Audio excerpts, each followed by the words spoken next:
Muchas gracias, Subdelia, por la invitación y por la posibilidad de estar aquí acompañándolos esta tarde.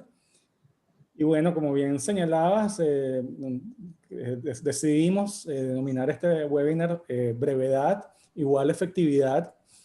En un mundo de atención escasa, la imaginación es el capital más valioso, ¿no? Ese era el tagline del evento, ¿no?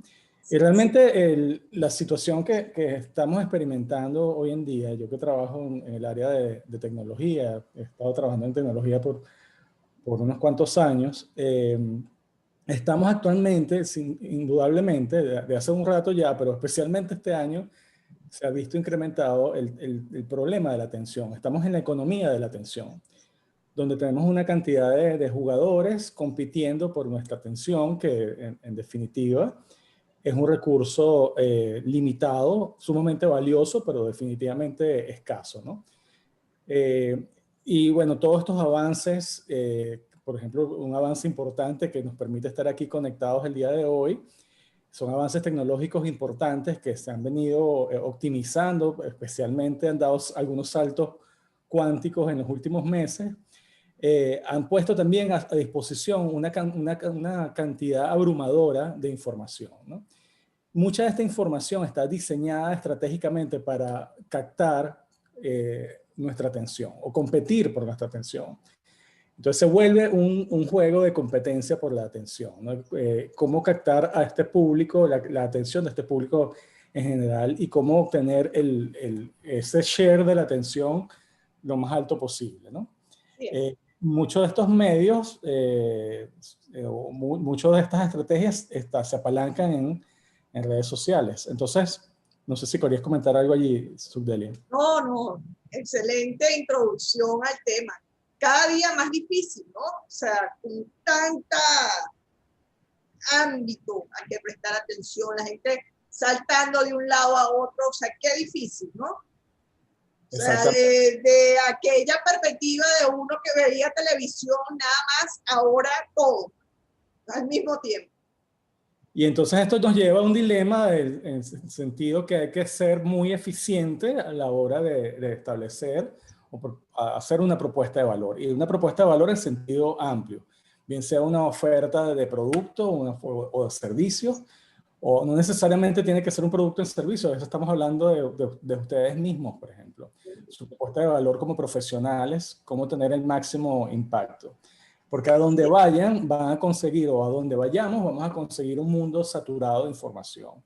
Y un mundo saturado de información y un mundo donde todos están compitiendo por esas 18 horas o 16 horas que estén, dependiendo de la persona, si son afortunados y duermen 8 horas, bueno, entonces están compitiendo por las 16 horas que ustedes están alertas, ¿no? Entonces, cuando empezamos a tener esta idea de este webinar, lo conversé con los invitados especiales que nos acompañan el día de hoy, que quiero presentar, ¿no? Y ahora me desactivo y los dejo en las magníficas manos de Carlos Sevilla, quien nos va a moderar esta tarde de Coral Gables, Florida. Muchas gracias, Silvia. Gracias nuevamente. Y bueno, aprovecho nuevamente para darle las gracias no solamente a Subdel, sino a la organización del World Trade Center. Y bueno, entonces me acompañan esta tarde Juan Vaccaro. Juan, él es el director fundador de una agencia creativa, se llama Winner, que bueno, ya él les va a explicar de dónde viene ese nombre, es bien interesante, bien original el origen del nombre.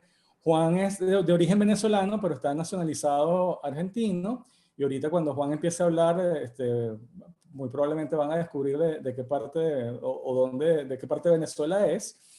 Juan es comunicador audiovisual, diseñador gráfico con 25 años de experiencia. Él es un especialista en identidad gráfica, lenguaje visual, redacción creativa, guionismo cinematográfico. Yo de hecho descubro a Juan es a través de una red social, que es a través de Twitter. Me llamó mucho la atención su contenido. Es un experto en todo lo que tiene que ver con cine, con la parte de guión,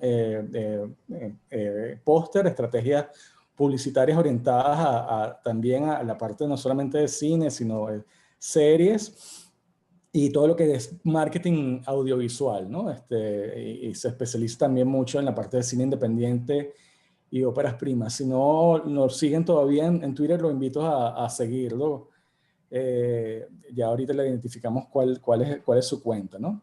Entre otras cosas, Juan también es experto en el tema del diseño occidental y el diseño oriental, ¿no? Y el dilema también que se presenta entre el diseño artístico y la funcionalidad del diseño, ¿no? Son uno de los temas que vamos a tocar el día de hoy, desde la importancia de la semiótica, los signos, las cosas que no son lo que parecen o no son lo que son, sino lo que representan. Y un tema, una frase que colocaba Juan cuando estábamos organizando este webinar es que hay que dudar siempre de la primera idea. Entonces, bueno, Juan, bienvenido a la tarde de hoy. Gracias por acompañarnos. Bueno, no, gracias a ustedes por la invitación. Acá estoy entusiasmado con ganas de hablar lo más breve posible porque ya nos quedan 55 minutos. Sí. Y nada, diste en el blanco con la presentación. Creo que me tiraste muchos halagos. Pero bueno, sí, cuento con cierto bagaje importante y creo que la idea es que nadie sea acá un gurú sobre ningún tema particular, sino poner sobre la mesa la experiencia y la perspectiva de cada quien, ¿no? Tanto Lenin como tu persona, como es mi caso. A lo largo de la exposición van a haber un par de ejemplos. Voy a tratar de explicarme lo mejor que pueda, porque sé que el público es variado. Y bien decía Carlos, estos puntos que explicó Carlos son como una suerte de headlines o bullets que habíamos planteado para yo cubrir la parte visual, ya que Lenin se va más por el aspecto de redacción. Así que nada, manos a la obra y presenta a Lenin y hacia adelante. Sí, ahí antes de presentarles a Lenin, se me viene esta frase que se la ha visto acuñada a diferentes autores, una frase que dice, bueno, he hecho esta carta más larga de lo usual porque no he tenido tiempo para hacer una más corta. Y eso de alguna manera refleja todo el proceso del minimalismo y de la brevedad, ¿no? Dicen que es una frase de Blaise Pascal, pero también se la ha visto acuñada a Mark Twain y inclusive hasta Cícero. Posiblemente fue Cícero quien la usó por primera vez. Esto me da pie para presentarles a Lenín Pérez Pérez. Lenín es redactor publicitario, socio de Liachet Sachi Sachi en Venezuela. Tiene una amplísima experiencia como redactor publicitario. Ya son, bueno, se vea que lo digo, Lenin. Adelante. Van a ser 30 años ya como redactor publicitario. La juventud no es un talento. Y bueno, mi aproximación en el caso de Lenin también fue a través de la misma red social, a través de Twitter. Lo descubro a través de un proyecto que nos encantaría que nos contaras, nos hablaras algo sobre él, que es el tema de microcuentos. Lenin es el curador de la cuenta de microcuentos más importante en Twitter. Yo que tengo ya unos cuantos años escribiendo cuentos cortos, eso no me califica como escritor y qué pena de verdad contigo, Lenin, que Sugdere ha dicho que yo soy escritor y tú tienes unos amigos escritores serios de verdad. Me da mucha vergüenza.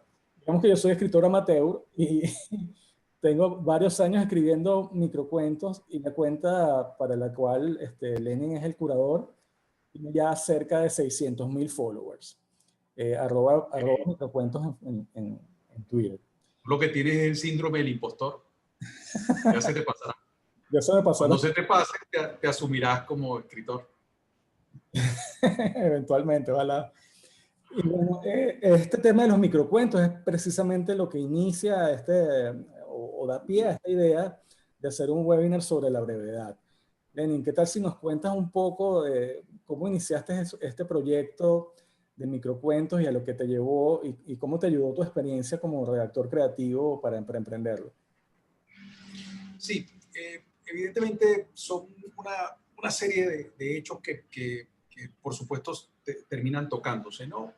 Tiene que ver en principio con la vocación, digamos con el interés básicamente que siempre he tenido por el tema de la palabra, el valor de la palabra y de las letras.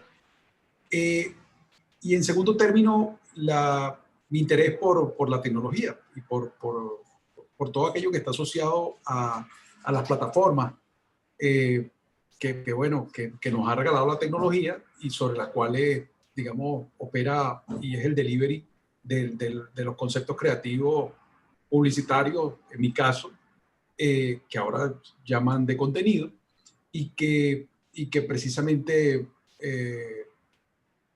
navegan sobre esta plataforma. ¿Qué quiero decir con esto? Que teniendo yo un interés por este género literario en particular, existiendo un interés profesional por el área de la comunicación y conociendo las características de las nuevas plataformas, digamos, se me dio por crear un pequeñito artefacto que no lo inventé yo, por supuesto, la ficción mínima, digamos, que tiene, por supuesto, muchísimo tiempo en desarrollo. Pero se me ocurrió sí gestar un pequeño artefacto conceptual al que llamamos microcuentos y que precisamente navega inicialmente sobre Twitter. En la época en la que Twitter, digamos, iba de 140 caracteres. Un día después de yo crear mi cuenta, me siento a pensar y digo, bueno, ¿qué puedo cristalizar aquí? Que sea relevante, que sea interesante, que respete las características del medio y pueda tener cierta trascendencia, y casi como una instalación artística, que pueda aquí operar, que puedo crear. Y bueno, me pasé por muchas cosas, por el aforismo, por las greguerías, por el humor, digamos, el aforismo, todo esto, hasta que llegué a esto que de alguna manera resume una intención comunicativa que genera muchísimo interés en la gente, que causa admiración, que causa asombro. La gente constantemente se está preguntando cómo es posible que en 140 caracteres sea posible que entre una historia. Esto me recuerda a la anécdota de Monterroso, que se considera el autor de microcuentos más, digamos, del microcuento más importante en lengua española, que es El dinosaurio, que es aquel microcuento que dice cuando despertó el dinosaurio aún estaba allí, y que tiene mil interpretaciones políticas, románticas, X, que precisamente, digamos, alguien se le acerca un día y le dice, oiga, Monterroso, pero eso no puede ser un cuento. Y Monterroso le dice, tiene usted razón, eso es una novela. Y entonces pasa con esa píldora de brevedad que al tener, digamos, al tener tantas oportunidades en términos de su significado, termina convirtiéndose en algo muchísimo más grande. Y que no necesariamente racionalizamos al momento en que nos estamos enfrentando a la pieza, sino que opera allí, pues despierta ciertas conexiones que no identificamos como tal, pero que están allí.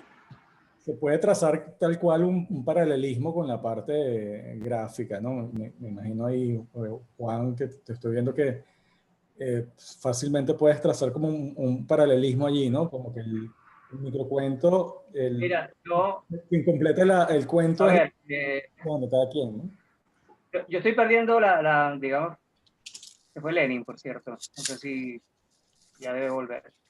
Estoy perdiendo la virginidad hoy como webinarista, no sé cómo se pronuncia en este webinar porque es mi primer webinar. Yo en las conferencias, y ahora que me vuelvo un poco anecdótico para empezar, yo suelo tocar ese tema, pero recuerdo que cuando estudié diseño en los años 90, si mal no recuerdo, incluso fue en la primera clase, nos hablaban, bueno, de la funcionalidad del diseño. Siempre hay como una especie de dualidad. La gente que estudia diseño, a muchos diseñadores nos llaman artistas, entre comillas. Y eso es un poco gracioso porque en realidad lo somos a medias, es como que pretendemos serlo, porque hay algo llamado, digamos, la autoexpresión, que no es precisamente ser artista, pero es la manera en como uno retrata las cosas. Y en esta primera clase que tuvimos en la escuela de diseño, cuando yo era muy jovencito, nos hablaron de las diferencias del diseño oriental o de la cultura oriental, digamos, por ejemplo, Japón, con la occidental. Eh, Acá en Occidente nosotros manejamos unos códigos como que efectivamente, para usar un adjetivo que también es sustantivo, somos muy barrocos al diseñar. Necesitamos cargar todo el lienzo. Hay como una especie de lo que llaman horror vacui, ¿no? Miedo al vacío. Y todos los que pasamos por escuelas de diseño hemos sido un poco víctimas de eso. Habrá gente más talentosa que captó esta cosa de brevedad y minimalismo desde un inicio, pero si nos fijamos en la escuela alemana Bauhaus o en la escuela oriental en Japón, yo hoy estaba haciendo unas anotaciones de que siempre lo minimal y lo breve va a ser más memorable, es más fácil de memorizar. No es lo mismo memorizar un logotipo, un elemento con 10 figuras geométricas que un logotipo o una marca con un solo elemento. Un gran ejemplo sería el logo de Pepsi versus el logo de Coca-Cola, ¿no? Que no voy a ahondar en el tema, pero si yo te digo que veas el logo de Pepsi un segundo y trates de dibujarlo sin verlo, seguramente lo vas a lograr. Vas a recordar incluso los colores, pero no así con el logo de Coca-Cola porque es toda una tipografía compleja, ¿no? Me refiero al logo clásico, ¿no? Eso que lo han simplificado, ¿no? Si uno se Claro, va entonces, al a logo ver, en el original de ámbito del Coca-Cola, diseño hay muchos subrubros. No es lo mismo diseñar una por... Dime, perdón, dime. no, que lo que te decía, y eso que lo han simplificado, no, no lo han llevado a un extremo minimalista, pero si uno se va, yo estuve hace poco, hace como un año y algo, en el Museo Coca-Cola, y es impresionante lo que era el logo originalmente. Claro, a lo que me refiero es que uno no puede desprenderse de la funcionalidad. En la Bauhaus, la gran escuela de 1919 de diseño, que fue cerrada por los nazis, por cierto, que eran muy de corte de izquierda, socialistas, pero bueno, fueron rupturistas, fueron subversivos, y fueron, es lo primero que te enseñan en la escuela de diseño. Ellos proponían la forma antes de la forma, o sea, la función derivada de la forma. Así que uno nunca debe olvidarse de eso. Sin embargo, hay casos de casos. No es lo mismo que a uno le deleguen el diseño de una portada de un disco que la señalética. Este es un año de señalética, por ejemplo. No sé cómo es en Venezuela, pero en Argentina la gente que hace rotulado se ha vuelto millonaria porque han hecho la señalética de la distancia social. Los famosos stickers de 30 centímetros con los pies y con la distancia de 1 metro, flechas en el piso, etcétera, en las vitrinas. Entonces, uno ahí sí, en la señalética las señales de tránsito, la señalética que te puedes encontrar en un shopping o en un mall, uno realmente tiene que ser minimalista y tiene que olvidarse del ego y de la autoexpresión y ponerlo a un lado. Puede ser creativo, pero hay como un ABC que no puedes violar mucho. No así con otras áreas, no así con el área de cartelismo, no así con el área de diseño de portadas de álbum. Yo ponía el ejemplo el otro día de lo barroco sobrecargado, que es casi allá en lo renacentista. Parece el cuadro del Jardín de las Delicias del Bosco, aquella portada de Dangerous de Michael Jackson, que básicamente provoca imprimirla a 3 metros de altura y pegarla en tu cuarto y puedes estar entretenido detallando cada aspecto. Eso también es diseño gráfico y eso no es brevedad, o sea, ese trabajo debe haber tomado 7 meses. Lo hizo un ilustrador llamado Mark Ryden y es solo uno de muchos ejemplos que te puedo dar. Yo también hoy anotaba algo sobre lo que llaman la vexilología, que es una suerte de ciencia de las banderas. Más del 50% de las banderas en el mundo tienen un template, que son franjas, o horizontales o verticales. Si analizamos la de Japón, es un punto rojo. Y está el caso de las alegorías, de que cada uno significa, ahí entra el campo semiótico. La bandera, el rojo de la bandera venezolana no significa el mismo no tiene la misma connotación, a pesar de que es un rojo igual, que el círculo que está en el centro de la bandera japonesa. significan cosas distintas y sin embargo estamos hablando del mismo color. Entonces, yo soy estoy muy a favor de ponerse de acuerdo en qué tipo de producto vas a realizar y de siempre tomarle una carga alegórica, más allá de qué producto se trate. Más o menos es el paralelismo que puedo hacer un poco con lo que contó Lenin. Y ahí está un poco el puente entre la relación que yo veo entre el diseño oriental, que suele ser más simple y del cual deberíamos tomar algunos ejemplos, y el diseño occidental, que el arte musulmán, por ejemplo, suele ser muy sobrecargado. No, todo lo tapan, o sea, es lo que llaman horror vacuo, y no pueden ver algo vacío porque le tienen que poner un ornamento. Por eso yo hablaba en la invitación, en el video, de ser antiornamental. Y de eso se trata, y eso aplica también para la escritura, por supuesto. Allí volviendo contigo, Lenin, en el mundo publicitario, me imagino toda esta experiencia que tú tienes en el área de publicidad, bueno, la publicidad ya en esencia también exige mucha brevedad, ¿no? Una brevedad en la propuesta de valor, una brevedad en la historia que estás contando, pero ahorita en el mundo digital, o acelerado por el mundo digital, exige también tiene que ser aún más breve. Entonces, Sí. tienes estas piezas, por ejemplo, de publicidad en YouTube, los que los llaman los bumpers, que son Sí. esta publicidad que es muy cortica, de 10 segundos, ¿no? 8 segundos, una cosa así. Pero imagínate echar un cuento que antes echabas en 30 segundos, ahora lo tienes que echar en 10. Sí, yo te voy a contar más adelante, digamos, cuál es digamos, el tiempo de atención que ahora mismo ofrecen. En principio ofrecían los millennials y cuánto ofrecen los centennials. Yo quería seguir en la línea de Juan y referir un texto del profesor Carlos Escolari, que ahora mismo es bastante reciente, se llama Cultura Snack, ¿no?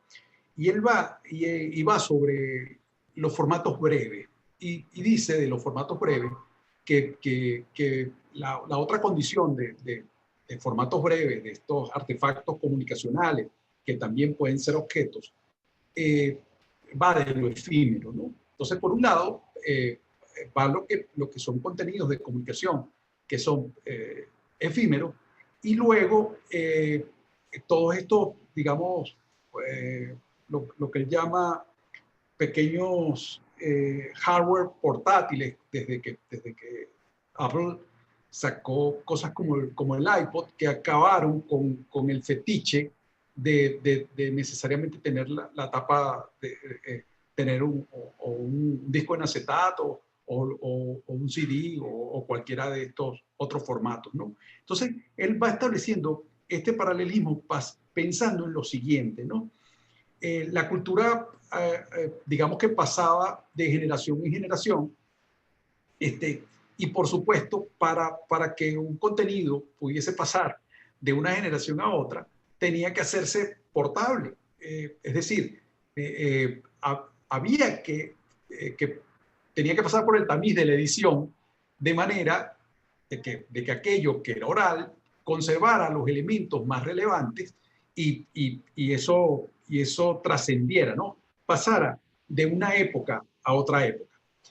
Y de esto, y por eso a mí me gusta hablar básicamente de que lo que tenemos son nuevas plataformas, aunque conservamos los mismos parámetros que conforman esa brevedad de cara a la eficiencia, un poco en la onda de lo que nosotros estamos hablando. Así, existe la Biblia, existe el Nuevo Testamento, pero de allí destacan los 10 mandamientos y destacan los 7 pecados capitales. O sea, había formatos de brevedad que permitían la expansión de ese conocimiento, o al menos los grandes lineamientos. Y en esto la Iglesia ha sido, digamos, ha dictado cátedra en lo que tiene que ver con esto, no solamente con el tema de la brevedad, sino en cosas como lo que llaman el storytelling.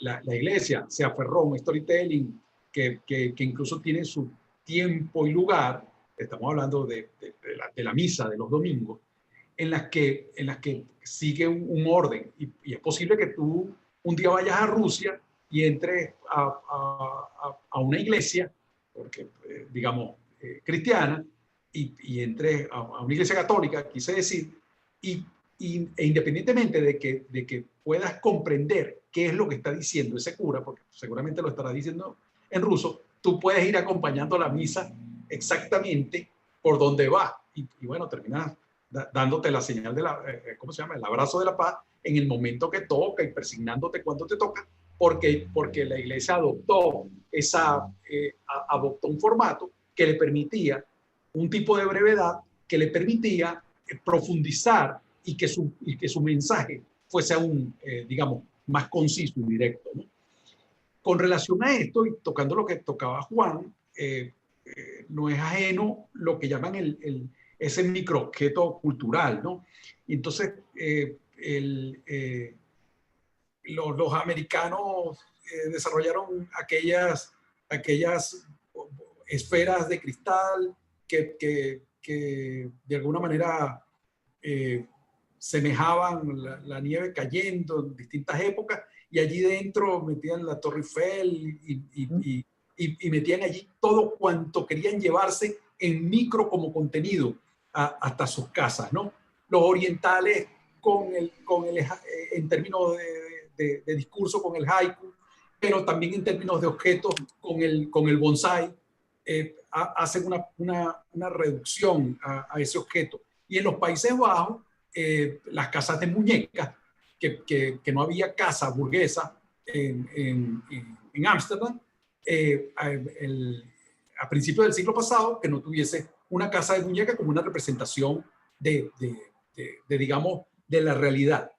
Y termino esta primera parte porque cuando se da más próximamente en el periodismo, y que en el periodismo televisivo, de una televisión que es bastante joven y todo esto, y que anterior fue en el cine, las cápsulas noticiosas buscaban esa brevedad que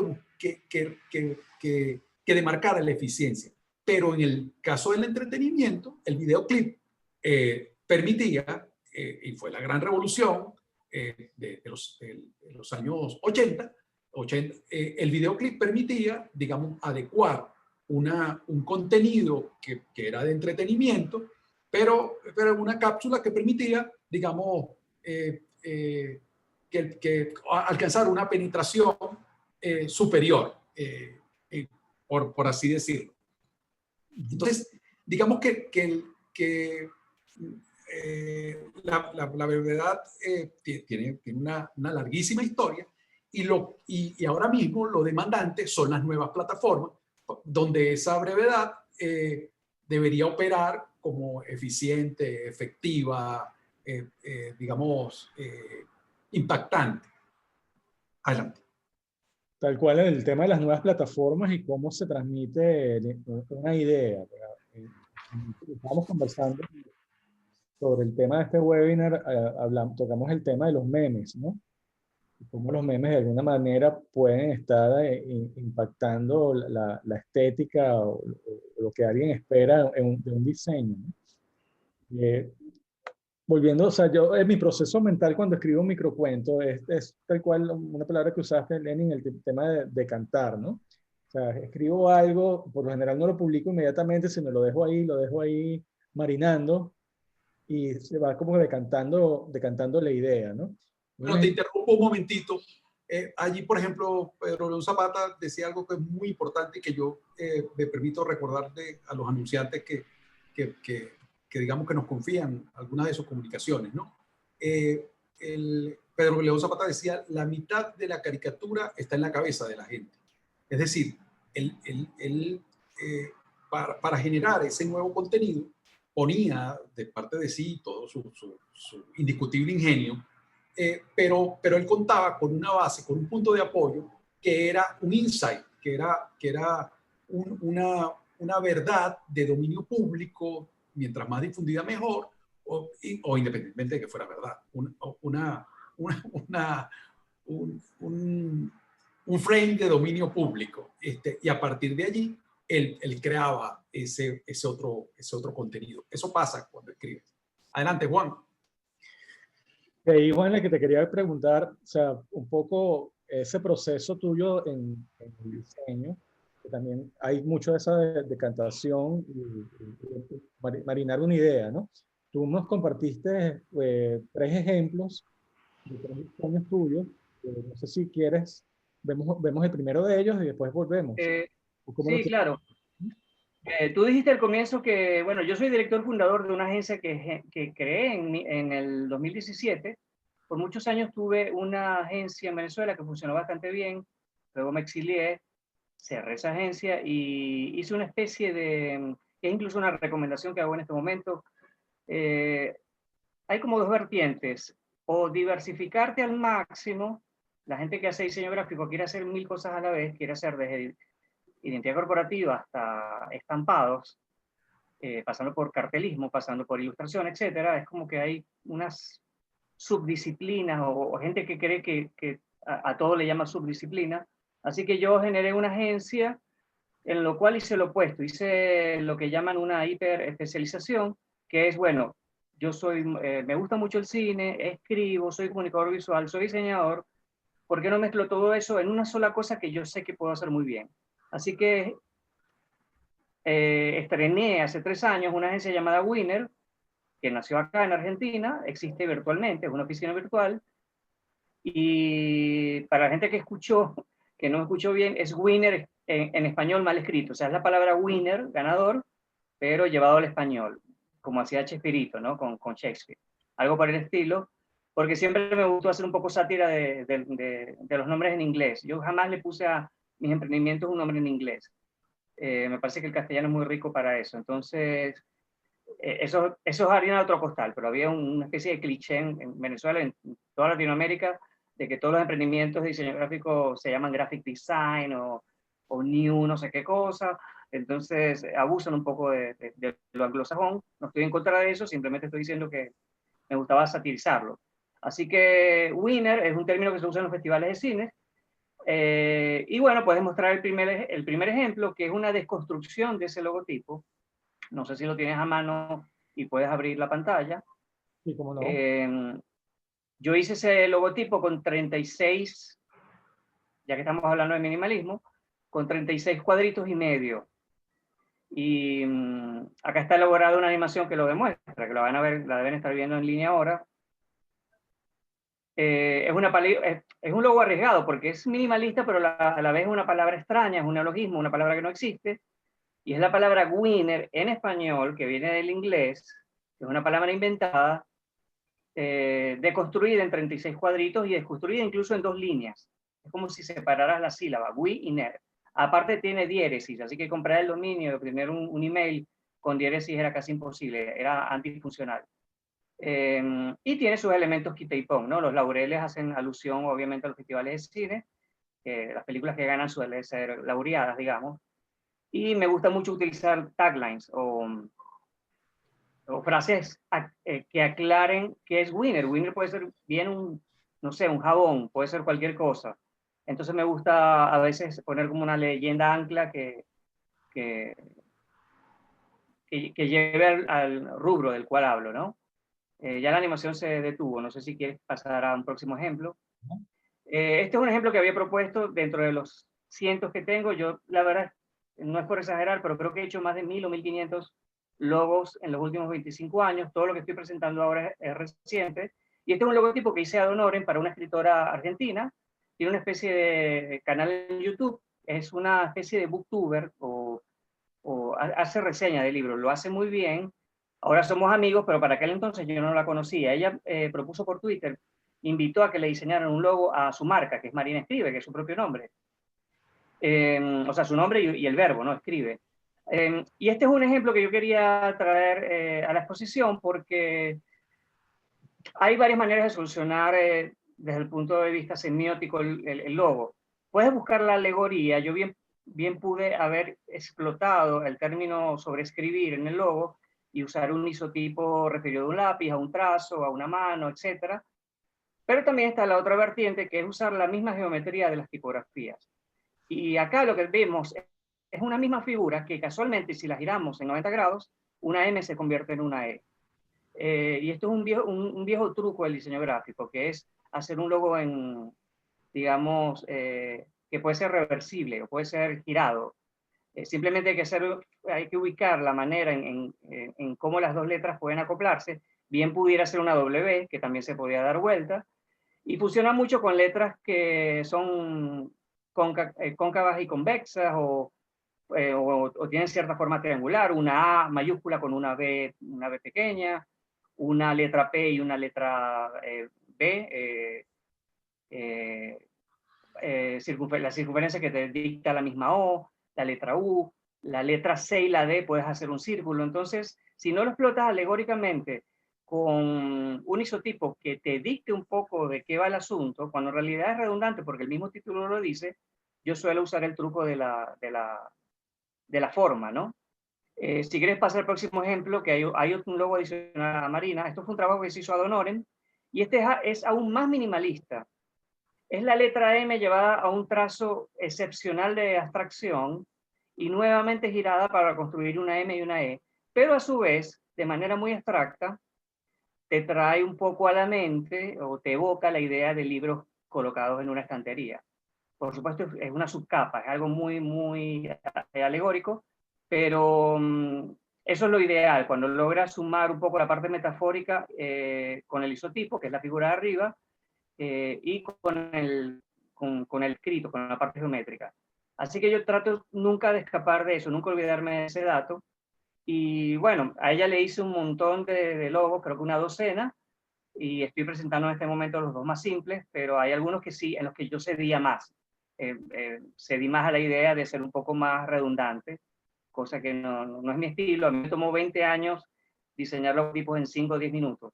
En los años 90 yo hubiese puesto una persona, una mujer sentada escribiendo en ese logotipo, por la misma, digamos, carencia de astucia que uno tiene a través de los años, pero de eso se trata, ¿no? Este es un ejemplo. Yo lo que digo es que si no te basas en la forma, básate en qué puede hacer alusión. Así que bueno, con eso resumo un poco estos dos primeros logotipos. No sé si alguien tiene alguna pregunta. Si tú tienes alguna pregunta, con gusto la respondo. Un comentario de la audiencia acá, quería aprovechar, está ahí un comentario del señor Jesús Carvajal. Nos dice, buenas tardes, excelente tema, qué pena que no pude compartir con mi hija que trabaja con impresión de avisos, y nos pregunta si estamos grabando esta videoconferencia queda grabada y luego la publican en los canales de World Trade Center. Invito al señor Jesús Carvajal. En YouTube, ¿no? En YouTube hay un canal de World Trade Center Valencia, y ahí va a conseguir este webinar. Tenemos un par de comentarios. Mira, yo creo que tanto, como ya estamos como en el 50%, creo que al final el tema se trata un poco de persuadir. Hay que ser breve por todo lo que comentaba Lenin, por cómo la conducta de consumo cambió, porque igualmente seguimos viviendo como un zapping, ¿no? En esta era digital. Así que creo que todo se resume a cómo ser persuasivo, más allá de si usas 140 caracteres o si usas 200, o si uso 3 líneas o si uso 6. Estamos dentro del universo de la brevedad, el minimalismo, si hacemos eso. Eso no quiere decir que se deba diseñar únicamente así. Bueno, esa es mi reflexión por el momento. Creo que le doy la palabra a Lenin. Fantástico, Juan. No había visto esto que acabas de mostrar. Mi respeto. Qué gran trabajo. Te felicito en verdad. Gracias. Tú sabes que una de las grandes preocupaciones que yo tenía al venir a conversar tenía que ver precisamente con la audiencia y con que, siendo que esto queda, digamos, guindado en YouTube por muchísimo tiempo, quería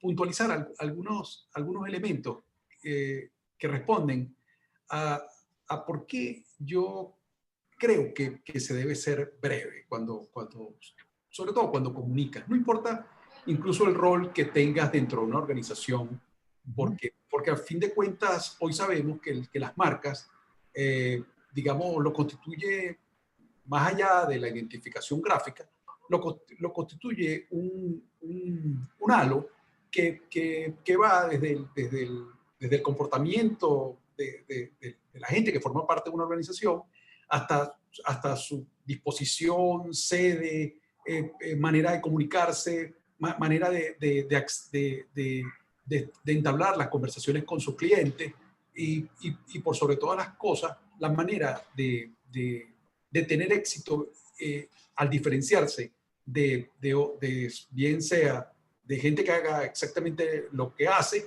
o de posibles competidores que a fin de cuentas, valga la redundancia, compiten por un mismo mercado, ¿no? Entonces, yo pensaba, digamos, sintetizar en algunos elementos ¿por qué debemos procurar la economía de los símbolos y la economía del lenguaje y la economía del tiempo al momento de comunicar, ¿no? Y lo primero tenía que ver con aquello que dije antes, en un mundo donde reina lo efímero. Hoy por hoy vemos grandes inversiones en algunas piezas digitales que funcionan bueno, con mucha suerte una semana, pero que posiblemente vimos en una oportunidad, lo vimos una noche y hasta esa noche y aquella inversión, digamos, forma parte de la identidad de marca de una organización, servicio, producto, pero queda como un elemento que ya forma parte de la historia. Entonces, digamos que tenemos muy pocas oportunidades para hacer llegar nuestros contenidos. Luego viene además del tiempo de atención que brindan, como decían los centennials, los millennials. Los centennials tenían 8 segundos de atención y hoy los millennials tienen que capturarlo, perdón, los millennials 8 segundos y hoy los centennials tienen que capturarlo dentro de los primeros 5 segundos. O sea, esos 5 segundos que ahora tiene YouTube, que para el arranque, bueno, allí debería ser expresada tu comunicación, y más allá de la invitación a continuar viéndolo a través del link y todo esto, ¿no? Antes de iniciarse todo esto en Instagram, cuando digo todo esto, la pandemia, todo esto, estoy hablando de cifras de enero y de febrero, Instagram tenía 1.000 millones de usuarios activos, Es decir, hay muchísimas empresas allí, gente con hasta 5 y 10 cuentas de Instagram, o sea, se multiplican de una manera exponencial. Eso te da una idea de que si tú eres un emprendedor o una mediana o pequeña empresa, esto te da una idea de con quién estás compitiendo, ¿no? De cuál es ese espacio al que tu mensaje va a ir allí huerfanito, desnudo, con la mano en los bolsillos, a presentarse, ¿no? En estas plataformas y la mayoría de estos mensajes que viajan a través de todas las redes del tema de las redes sociales, está el tema de que ese contenido no solamente, digamos, es iconográfico, sino que es videográfico. Es decir, las posibilidades que tiene un texto, una fotografía, una foto fija frente al video en movimiento, bueno, se reduce y el uso de recursos auditivos y todo esto reduce todavía aún más la posibilidad de que tu mensaje tenga vida frente a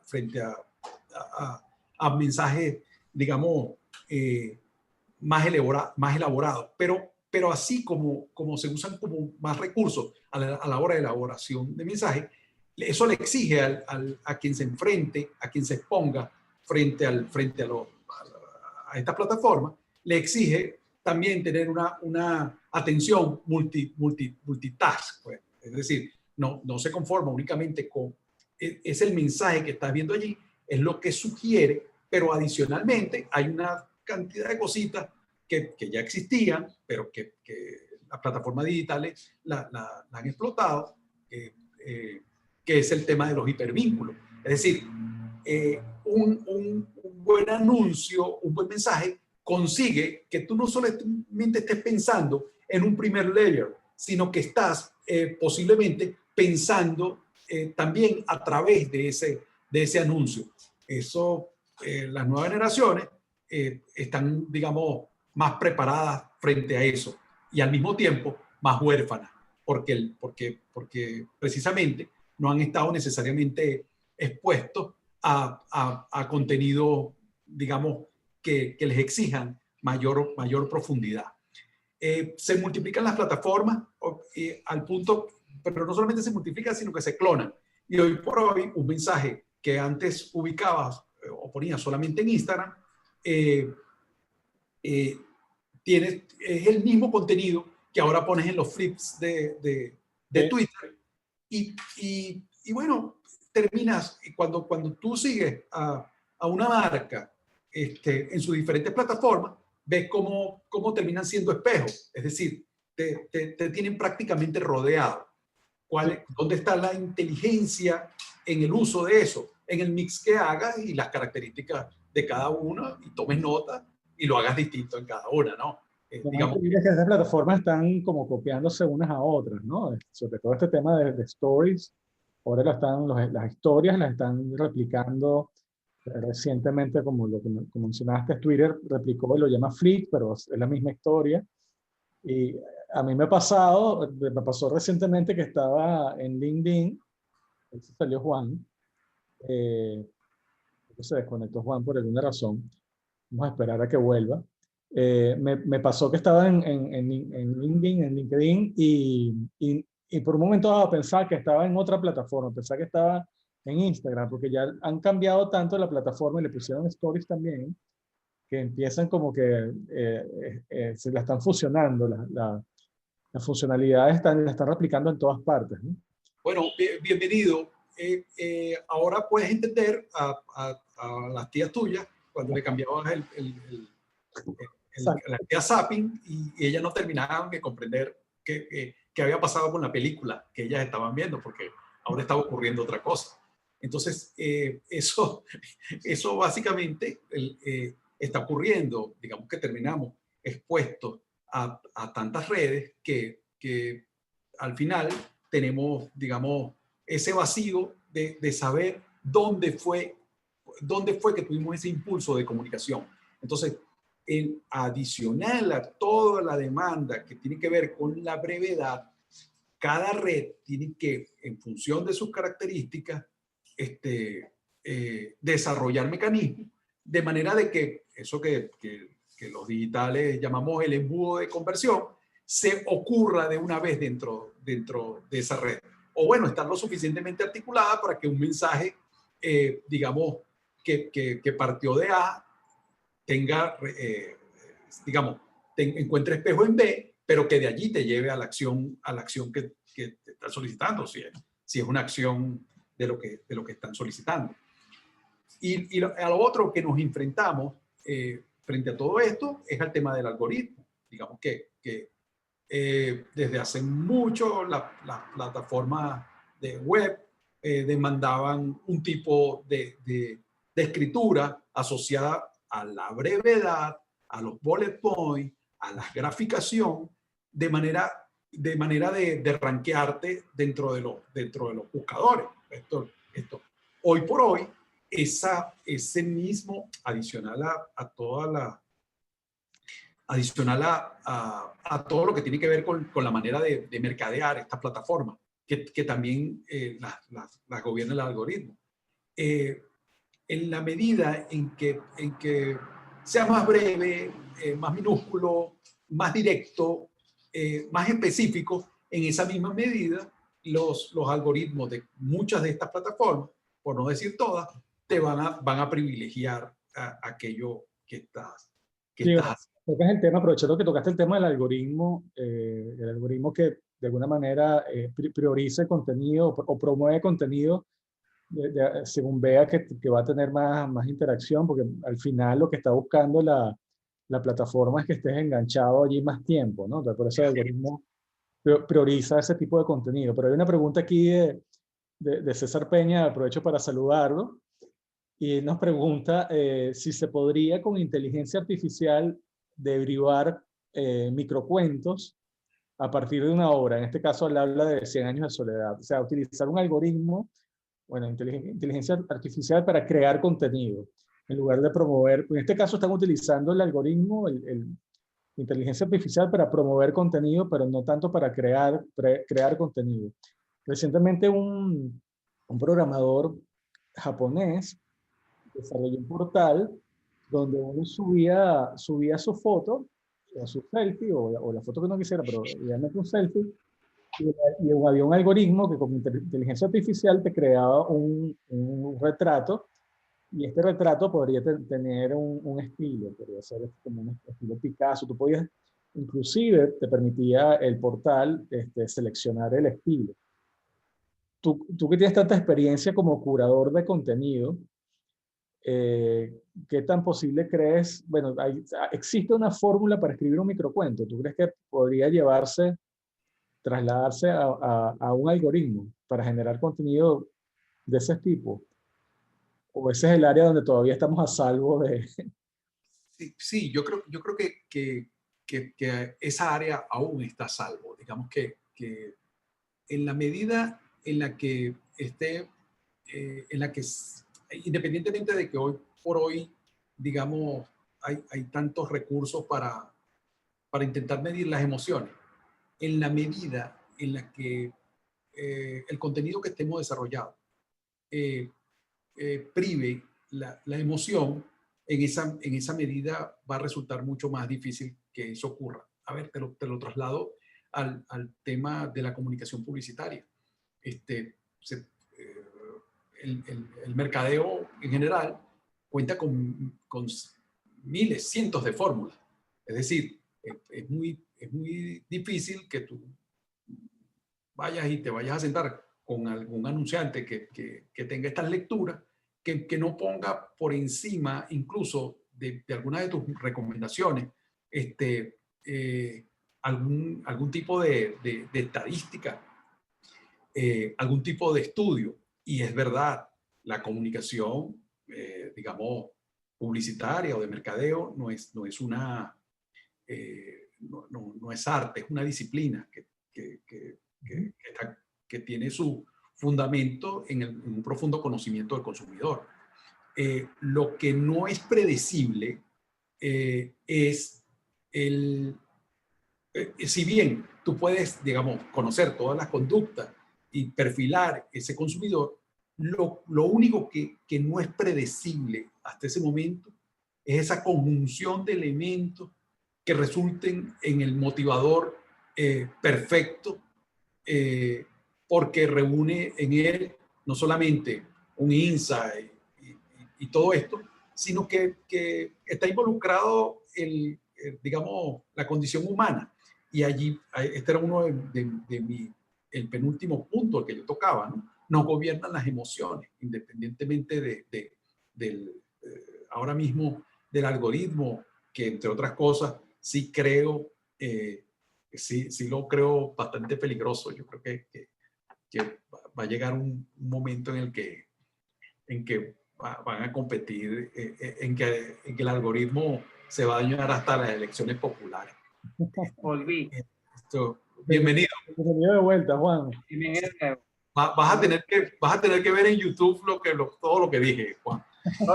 Lo más importante me lo perdí.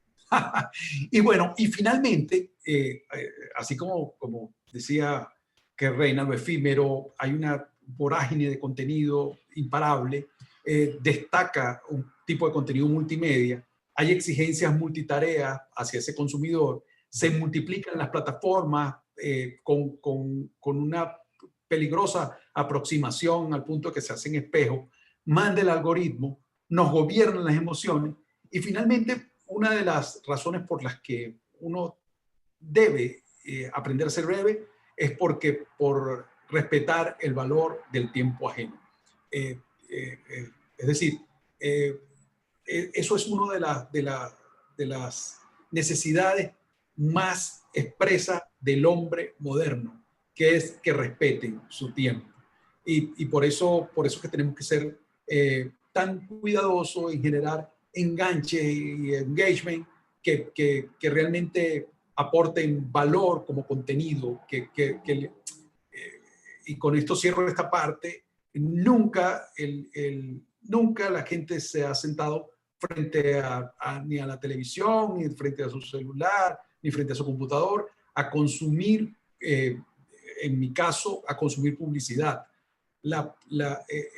Cualquier contenido que hagamos compite con eso que el consumidor quiere ver y seguir disfrutando. Y entonces, de allí la importancia de no solamente seleccionar, digamos, todo lo que tiene que ver con la elaboración del discurso y todo esto, el lenguaje y todo aquello, sino tener en cuenta el profundo respeto que se le debe al tiempo ajeno. Sí, nosotros habíamos comentado que este webinar sería una grandísima contradicción si lo hacemos larguísimo. Qué bueno que pudiste volver, Juan. ¿Qué tal si vemos tu segundo ejemplo de diseño que lo tengo acá? Yo lamento haberme caído unos minutos, pero bueno, ya estoy acá. No, la verdad es que no sé qué pasó, pero no hay problema. Lo importante es que estás de vuelta. Entonces, aquí habíamos... Sí, bueno, sí, el próximo logo, ya hablamos de ese. Este es un logo que me pidieron de Madrid, unos venezolanos en el exilio, para variar. Y la primera o segunda, creo que es la primera plataforma streaming exclusivamente de cine venezolano. Se llama Cine Mestizo y esto es lo que se llama un isotipo. El isotipo es, por ejemplo, si tú ves el famoso ganchito de Nike, eso es un isotipo. Si va acompañado de su tipografía, eso es un logotipo.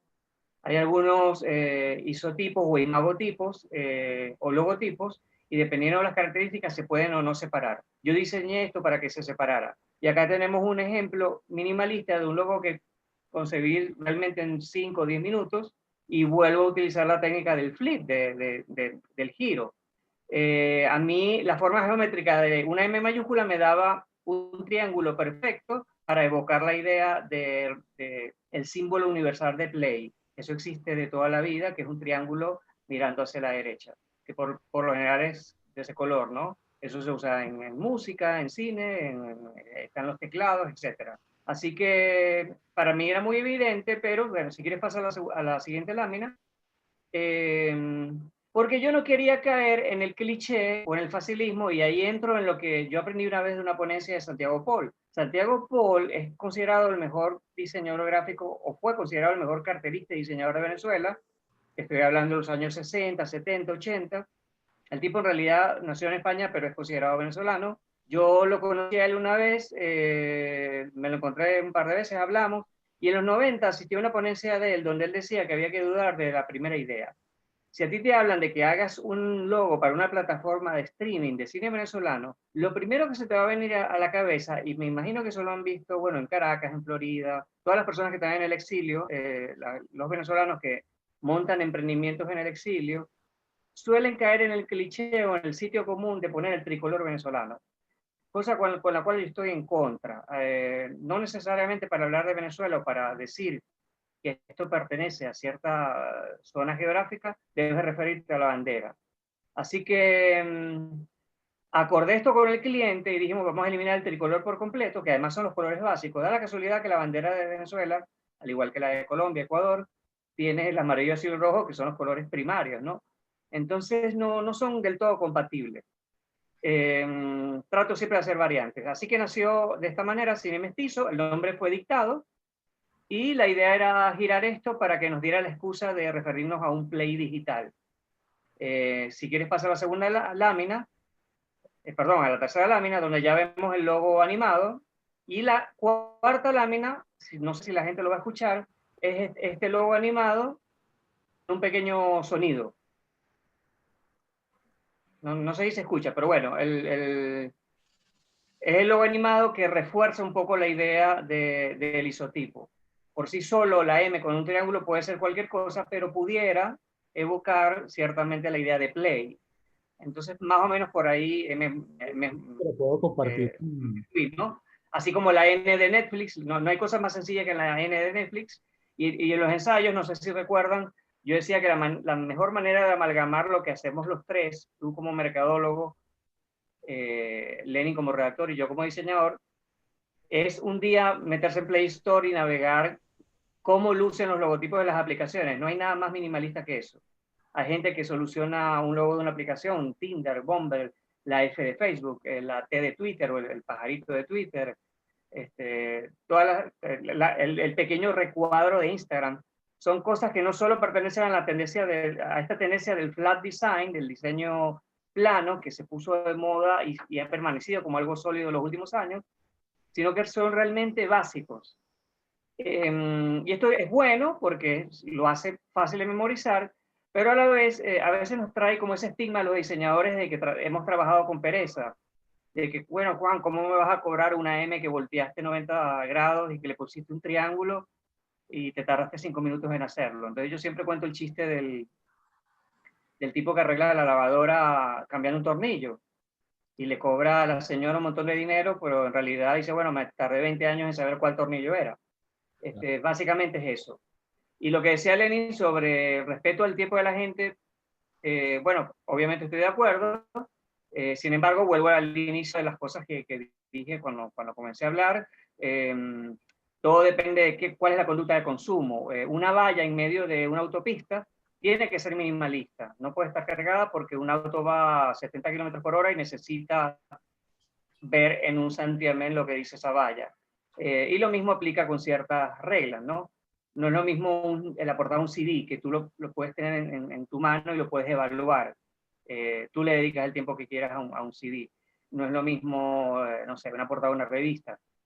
Pero hay campos de campos, la señalética, las vallas, más allá si eres un ciudadano a pie o si vas en auto, necesitan cierta cosa breve, ¿no? Así que a veces tampoco es una cosa depende un poco de la funcionalidad. que lo que te quería comentar, que un logo, bueno, tú lo sabes mejor que yo, tampoco es una cosa estática, hay como una evolución, inclusive compañías muy nuevas como Facebook, como Twitter, han evolucionado su logo en los últimos años, no es que crearon el logo, va como desarrollando, en la medida que la compañía va desarrollando una identidad corporativa, incorporan cambios en el logo, ¿no? Se pueden ver varios ejemplos allí. Mira, hay algo curioso. Voy a contar algo muy breve. Me da risa un poco el término breve porque yo soy de los que envía audios de WhatsApp por 6 minutos para decir que tenemos que ser breves, ¿no? Pero el caso es que hay como una especie de técnica que está de moda, que es el brand washing, el lavado de imagen. Hace unos años, cuando yo estudiaba, era intocable y era un dogma inamovible modificar los colores de tu logo. Si tu logo era verde, podía ser otro verde, no podía ser azul, o podía ser amarillo. Tiene que ser verde. Eso ha cambiado con técnicas de mercado con las que yo no estoy muy de acuerdo, que es el lavado de imagen. Por ejemplo, hablábamos en los ensayos de lo que pasó en julio con el caso de George Floyd, que todas las emisoras de radio, televisión, las redes sociales convirtieron su logo en alusión a esta persona afrodescendiente que asesinaron. Entonces o le colocaban el eslogan o le colocaban el color negro o hacían algo por el estilo. Lo mismo sucede con ciertas comunidades como la comunidad LGBT, que muchas marcas se plegan a la semana de festejo del orgullo gay a colocar el arco iris o los colores alusivos. Y eso es algo que hace 20 años no pasaba, pasa ahora, y a mí eso me parece un lavado de imagen que yo particularmente no aplicaría en mis marcas ni recomendaría hacer. Pero por algo funciona y por algo lo hace. Pero es algo efímero.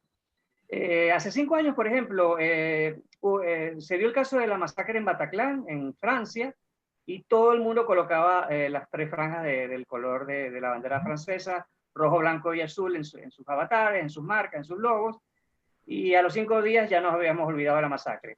Entonces yo veo cierta carga hipócrita. Yo sé que hay gente que va a escuchar esto y me va a matar por lo que estoy diciendo, pero de lo que hablo es cómo es realmente se ha vuelto un dogma móvil, o sea, se puede hacer, las cosas han cambiado, entonces la gente se permite cambiar el color de su logo, que era intocable, precisamente por una causa social, puede ser por una Copa Mundial de Fútbol, la Copa Mundial de Fútbol, una moda, etc.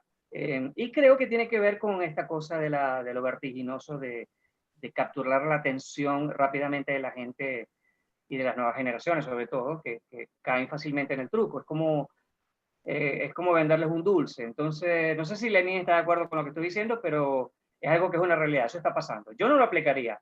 Es también entrar En contra de eso, pero funciona. Es también una estrategia para llegar a esa audiencia, ¿no? En muchos casos. Exactamente.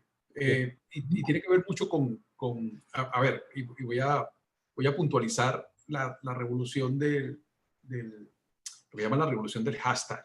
Digamos que a partir del hashtag, que de alguna manera no solamente democratizó la participación, sino que logró cosas como esas, digamos que montado sobre la plataforma de lo efímero, puntualizar tendencias, digamos, específicas. Ese es el valor del hashtag dentro de la historia de la comunicación. Ya tenemos que empezar a ir cerrando, pero sí que no quería desaprovechar la oportunidad de ver tu último ejemplo, Juan. Sí, yo quería sumar un ejemplo que tuviese que ver con lo que hago actualmente en los últimos 3 años, que es cartelismo cinematográfico. Igualmente, un cliente venezolano desde Madrid y de unos cortometrajes los rodó este año en plena pandemia, no sé cómo hizo, y fui el encargado de hacer la imagen gráfica. El corto se llama Dilema y no hay nada más sencillo de buscarle, nuevamente, como he dicho antes, la carga semiótica a la palabra, qué significa la palabra y cómo la podemos representar gráfica. Al final, la tipografía también son signos. Entonces, la trama, que tenía que ver como con una especie de personaje en contracorriente que se enfrenta con una situación como dual, a mí me daba pie a generar estas y colocar específicamente las letras que no son simétricas y las del medio, efectivamente en un flip horizontal. Si quieres pasar a la siguiente lámina, este logotipo se transformó en una versión vertical, que es este, y finalmente así quedó en el póster, que puedes verlo, lo vamos a poder ver en la siguiente lámina. Es una monja que está dando la espalda, una representación muy simple, evoca un poco al renacentismo alemán, que son figuras mirando al horizonte y tiene cierta carga espiritual y todo aquello. Y el Building Block, que es el pequeño bloque de créditos que se le coloca a los pósters, fíjese que está todo muy pequeño. Como se trata de una monja, se hace alusión a un signo universal que es la cruz, que está en el siguiente detalle, o sea, hay un zoom al título en la siguiente lámina. Entonces el corto se llama Dilema, que además en inglés se dice igual, que lleva una letra adicional, una M adicional o algo por el estilo, pero cuadró perfecto para que parezca un crucifijo. O sea, convertir el logotipo del nombre del corto, que trata de una monja que está en un dilema existencial, logré hacer el símbolo universal de esta suerte de crucifijo semi-abstracto, ¿no? Igualmente lo hablo desde el punto de vista de la brevedad, porque es un ejemplo, eso de los clientes que me gustan, que no hicieron muchos cambios y que logré dar en el blanco en menos de 24 horas, ¿no? No es así siempre, a veces estoy 5 meses haciendo un póster de cine.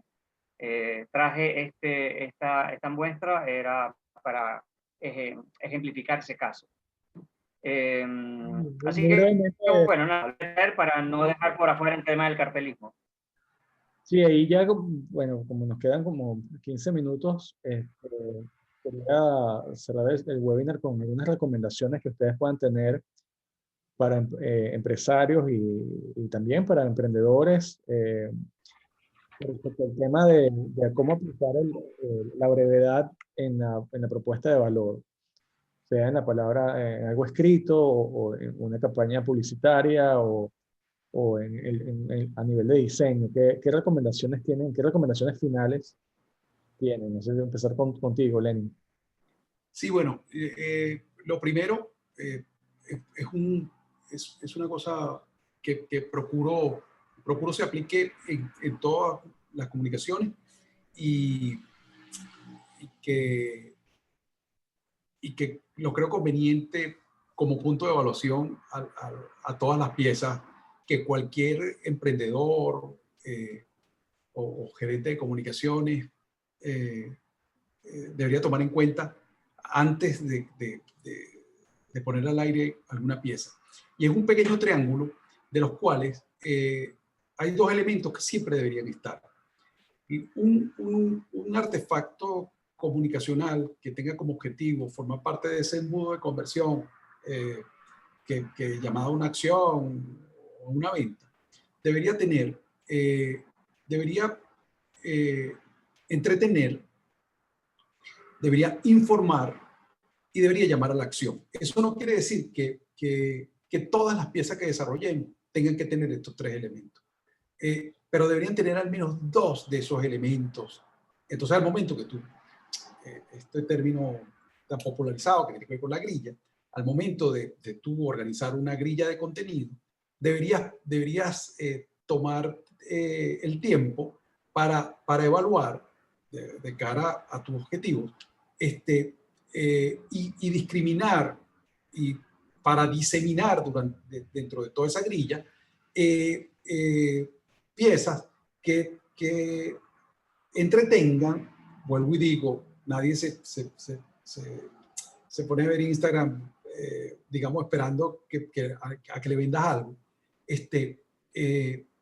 Entretenerlo, informarlo, que son, bueno, generalmente información que tiene que ver con los valores, pilares de la marca, X, y por último, llamar a la acción. Entonces, en unos combinas y entretienes y llamas a la acción. En otros llamas a la acción e informas. En otros informas y entretienes. Buscando siempre, esa a mí, en mi experiencia, ha sido una de las estrategias más importantes de administración y gestación de grillas de valor. Esto sin tomar en cuenta lo que tiene que ver con estrictamente con la creatividad, que ya es un caso, digamos, aparte. O sea, digamos que es algo que básicamente no deberías subir nada, que no toque lo original, lo creativo, pero digamos que esto que cuento es más operativo que aquello de lo que hablaba, que tiene que ver con la pulsión creativa y con el genio que adosas y que tanto habla de ti en cada pieza que desarrollas. Esa parte de la llamada a la acción se dice fácil, pero yo lo veo desde mi perspectiva de mi trabajo como mercadólogo y es bien complicado llegar ahí, ¿no? Sobre todo cuando estás luchando con toda esa vorágine que decía en la introducción, ¿no? Cómo lograr que tu audiencia... Claro, porque en los inicios del mercadeo, digamos, el llamado a la acción, digamos que estaba vinculado con el número telefónico, porque por ahí tu competencia no tenía un número telefónico. Y entonces ese era un ingrediente, una característica de valor que estaba vinculado a eso. Ahora el llamado a la acción, más allá de llame ya, nuestros teléfonos están en pantalla, tiene que estar vinculado con alguna característica que premie, que sea un beneficio funcional, emocional para ese consumidor que está buscando. Exactamente. Juan, unas recomendaciones finales desde tu perspectiva. Sí, bueno, obviamente me debo basar en el campo visual, en lo que es mi área.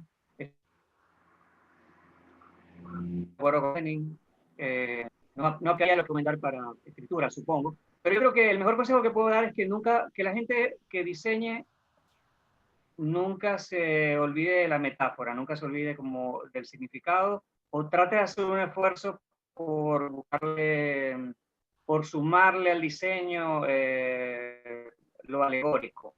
Y también a nivel de funcionalidad y cómo es la metodología de trabajo, creo que siempre las cosas deben pasar por un embudo. dependiendo de qué tipo de trabajo se trate, cuando lo que es la cacique es cuando muchos caciques opinan y tu cliente no es uno, o es uno, pero pone tu labor en manos de muchas personas, el trabajo no solo se vuelve más lento, se ralentiza, sino que se vuelve más ruidoso. Y una idea simple se termina formando en una que no es simple. Yo creo que los canales que utilizamos actualmente, yo creo que Twitter cuando nació, no te cargaba fotos, no cargaba videos, no cargaba GIFs y tenía 140 caracteres. La misma conducta de consumo de la gente hizo que esto se fuese deformando. Entonces las esencias, y esto va aplicado para todo, para la radio, televisión, etcétera, se deforman con el tiempo porque la gente así lo exige. Entonces uno debe plegarse o no según un tema de principio o ver cómo lo haces, y creo que puedes aprovecharte o no del cliché y del sitio común si te conviene, pero desde la parte imaginativa y creativa yo recomiendo que no se haga, que se haga realmente un esfuerzo por ser no rupturista ni es un tema de ego, pero sí, sí tratar de dar un paso más allá y que quede en evidencia el grado de profesionalismo y que quede como ejemplo para, digamos, para futuras generaciones intentar hacer algo distinto. Te pongo un ejemplo rapidito. Las aseguradoras, por ejemplo, me tocó hacer un logotipo de una aseguradora. Suelen tener un cliché muy habitual. O usan un techito muy primitivo, como el que dibujan los niños, un techito en forma de triángulo, o usan un paraguas.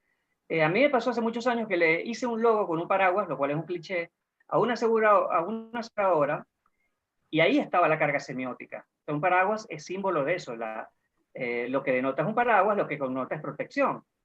Y lo primero que me dijo el cliente es: yo no vendo paraguas. Entonces no había manera de hacerle entender de que era un símbolo. Así que tuve que irme por otra idea y al final se hizo un logo con siglas o algo por el estilo. Así que a veces es difícil maniobrar con estas cosas. Mi recomendación es un poco buscarle, no el lado artístico, pero sí el lado alegórico, que es un camino bastante libre a la parte simple, sin parecer uno perezoso, digamos. A veces, buscando la alegoría, terminas haciendo un gran artefacto, digamos, minimalista, funcional, que termina siendo atractivo, un objeto deseable, un producto deseable. Yo tenía un profesor en mi escuela de diseño, y con esto cierro, que no sé si lo decía de manera retórica, pero él decía que los logotipos, cuando yo le preguntaba qué es un logotipo para él o qué función tenía, él me dijo algo completamente distinto a lo que yo imaginaba. Él me decía: un logotipo lo que hace en primera instancia es ofrecer presencia. Nada existe sin un logotipo. Evidentemente creo que lo decía de forma retórica, pero hay algo de cierto en esa premisa o en ese aforismo, porque tú hasta que no ves un cartel no existe la película, hasta que no ves una primera fachada no existe el objeto como tal, y si el logo no existe es como que no existe la marca. La cosa es falsa, pero bueno, es una manera de decirlo. Así que nada, esos son mis tips del día de hoy. Excelente, excelente, Juan. Excelente, Lenin. Bueno, quiero aprovechar para agradecerles nuevamente a ustedes dos como ponentes por su tiempo y por todo el cariño que le pusieron en el diseño del contenido de este webinar. A la audiencia les comento que bueno, tuvimos unas cuantas llamadas desde una semilla de una idea, empezamos a rebotar ideas al contenido que han visto hoy. Espero que le hayan encontrado, haya sido útil para ustedes, provechoso. Tenemos varios comentarios muy positivos en el chat. Les agradezco por sus comentarios. Aquí nos puso un comentario bien interesante del señor Alejandro Carrillo con una referencia a una serie que se llama Euforia, que me la han recomendado mucho, pero no he tenido oportunidad de verla. Lamentablemente. Alejandro Carrillo está en Chile y le mando saludos. Bueno. Sé quién es. Sé quién es. Mira, y al señor César Peña que puso: noto que minimalista es más euclidiano que fractálico. Sí, esa es la respuesta. Aquí nos están pidiendo las coordenadas en las redes de los tres. Bueno, a mí me pueden conseguir en Twitter como Carlos A. Sevilla, aquí les voy a poner. A ver, cualquier cosa en redes sociales, así que prefiero que sigan a la agencia, que es Giner Agencia, sin la diéresis, ¿no? Giner Agencia en Instagram y en Twitter. Y tengo un Facebook que no uso tanto, y bueno, obviamente estoy presente como persona en Instagram hace 3 años y en Twitter ya hace 10. pero no los quiero decepcionar, prefiero que sigan a la agencia. Estoy a la orden, de todas maneras, por cualquier vía. Sí. Bueno, muchísimas gracias por la oportunidad, Carlos, Subdelia, Juan, de verdad, muchísimas gracias. A las personas que preguntan por las redes. Yo la pasé muy bien. Lenín Pérez Pérez. Excelente, todas mis redes. que lo felicito, excelente, tengo que darles las gracias por el cariño que le pusieron a la preparación de esta actividad muy, muy especial. Más que mira, la charla fue tan breve. Talentosísima esta tarde. O sea, dígame, ese póster de Dilema, wow. No, esa es la mejor. Mira, Subdelia, la charla fue tan breve. La charla fue tan breve que Lenin empezó de día y ya es de noche. Sí, y me despido haciéndole promoción al libro. Ahora mismo hay algunos ejemplares aquí en Venezuela. Yo tengo el mío también. Yo también tengo el Al mío. revés. Lenin, por favor, yo necesito ese libro. ¿Cómo lo consigo? Yo te lo mando, yo te mando uno. Yo te mando la ilustración es así al revés, pero es Microcuentos de Amor, Lluvia y Dinosaurio. Se envía en Madrid y en Caracas ahora mismo. Solamente tienen que seguir las redes de Twitter, de Microcuentos y de Instagram, y por allí nos ponemos de acuerdo. Por si están interesados, un excelente regalo navideño. Así es. Y seré breve. Bueno, pronto lo voy a tener, ya promesa aquí delante del grupo. Bueno, no me resta más que darle las gracias enormes a las tres por esta jornada espectacular. A los que no pudieron entrar, les di mensajes. Esto va para el canal de YouTube de World Trade Center. Bueno, ya nos estamos acercando al final de año. Solo nos queda una actividad, que es una actividad en alianza que lidera EY de Venezuela, sobre líderes empresariales inspiradores, que es la próxima semana. Por favor, no se lo pierdan, estar especialista. Bueno, bellísimo. Ahí está participando, pues, la Venezuela Constructiva está participando y apoyando ese evento. Así que, bueno, los esperamos la próxima semana. Ley Líderes Empresariales Inspiradores. Bueno, muchísimas gracias. Carlos, Juan, Lenin, en la sala digital de World Trade Center, siempre abierta para ustedes. Un gusto enorme y que tengan una feliz tarde. Muchas gracias, hermano. Igual. Chao. Y feliz año. Chao.